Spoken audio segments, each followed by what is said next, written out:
Sejak outbanking dilaksanakan pada Mei tahun lalu bagi mengekang kemasukan pendatang asing tanpa izin parti dan jenayah rentas sempadan, media Saban Hari tidak jemu melaporkan tindakan agresif 19 agensi yang terbabit dengan pelaksanaan outbanking tidak kira di daratan, lautan, malahan di awan biru.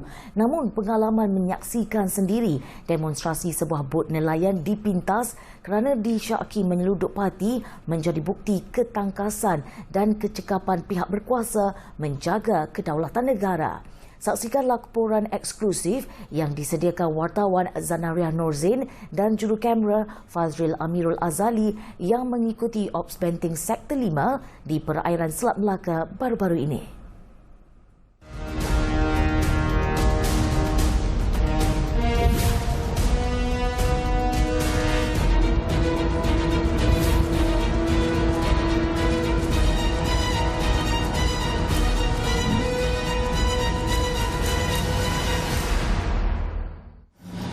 Kapal diarahkan untuk membuat pintasan terhadap kontak tersebut.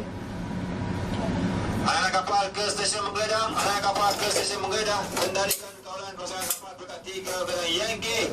Anggota menggeledah berkumpul di penerbangan. Sebuah bot nelayan tempatan kelihatan mencurigakan dikesan pada kedudukan 10 batu nautika barat daya Pulau Angsa. Menerusi laporan awal yang diterima, bot nelayan terbabit membawa sekumpulan pendatang asing tanpa izin. Tim penggeledah KD Gagah Samudra yang sedang berbuka puasa dikerah sebaik menerima makluman mengenai kejadian itu daripada pegawai yang bertugas di Anjungan. Kurang 3 minit, tim penggeledah yang menerima arahan daripada pegawai memerintah KD Gagah Samudra, Komander Muhammad Kamal Irfan Hassan Sabri bersiap sedia menurunkan bot pemintas mereka.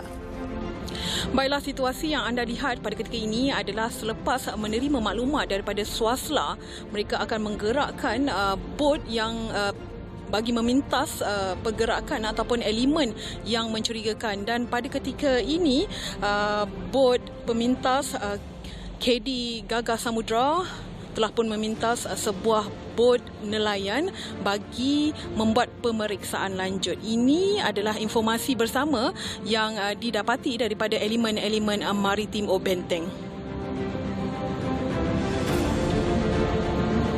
Situasi getir itu cukup mencemaskan, namun kepatasan tim penggeledah membuat persiapan untuk memintas bot nelayan yang mencurigakan itu harus diberikan pujian. Operasi ini turut disertai kapal maritim KM Danga yang membuat pemantauan jarak dekat ketika tim penggeledah membuat pemeriksaan di atas bot nelayan. Setelah tim penggeledah menemui parti yang bersembunyi di ruangan khas bot, kesemua tangkapan bersama rampasan dibawa ke jeti dan akan diserahkan kepada pihak berkuasa berkaitan. Kita terima maklumat dan arahan daripada KGT 24.5 PPM Kelang lah, Komander PPM Kelang. Terdapat satu kali kontak curiga memasuki sempadan negara daripada arah Indonesia lah. Jadi kita syaki dia ada membawa parti. Jadi arahan daripada Komander PPM Kelang untuk KD Gagah Samudra buat pintasan dan laksanakan penggeledahan ke atas kontak. Menjelas lanjut mengenai perjalanan operasi memintas bot nelayan terbabit, pegawai memerintah KD Gagah Samudra, Komander Muhammad Kamal Irfan Hassan Sabri berkata, perkongsian maklumat menerusi sistem pengawasan maritim laut SASLA menjadikan penugasan menjaga perairan negara lebih cekap. SASLA dipacu oleh APMM dan diselaraskan sebagai satu sistem yang memandu arah Outbanting.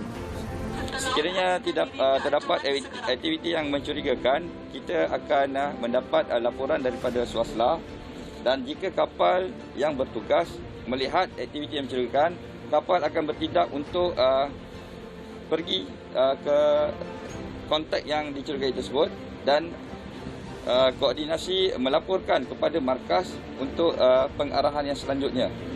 Komander Muhammad Kamal Irfan berkata terdapat 2 lokasi panas di Sektor 5 iaitu Pulau Ketam dan Pulau Angsa yang menjadi sasaran parti menyembunyikan diri.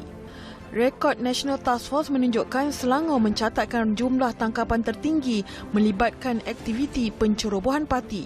Bermula 1 Mei tahun lalu sehingga 25 April lepas, sebanyak 926 tangkapan parti dilakukan di perairan Selangor.